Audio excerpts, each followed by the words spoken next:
fabuleuse histoire de la Terre d'Aina Bestard, traduit du catalan par Philippe Godard, aux éditions Saltimbanque.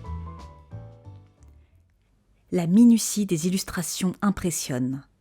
Roches, bactéries, fossiles, faune et flore sont finement ciselés, trait à trait, point à point, à la manière des planches encyclopédiques. La virtuosité du dessin, la précision étonnante des détails rendent hommage à la technique ancienne de la gravure. Le choix des coloris comme l'ancrage des planches se réfère directement à la lithographie. Le format de l'album lui-même à l'italienne, avec ses grandes vues panoramiques, ses volets à soulever, ses calques à superposer, participe au sentiment de tenir entre ses mains un ouvrage scientifique d'un siècle passé. Aux confins de l'art et des sciences, le récit documentaire ainsi magnifié nous téléporte des milliards d'années en arrière.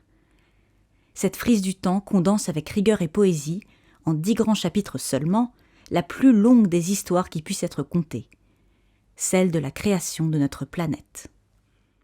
Du Big Bang qui créa la matière à la formation du Soleil, de la Terre et de la Lune, de l'apparition des continents à la formation des premiers volcans, des océans et des chaînes de montagnes, de la soupe primordiale à la grande extinction, de la naissance des premières cellules tout au fond de l'eau à l'arrivée des hominidés, la clarté du propos associée à la dimension spectaculaire des illustrations rendent l'aventure vivante et interactive, à la portée de chacun.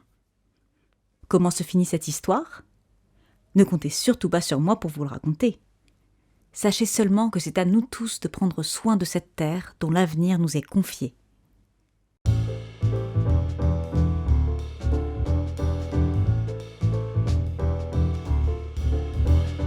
Avec la fabuleuse histoire de la Terre, Aina Bestard signe un récit fondamental où l'on peut prendre conscience de la fragilité du nous.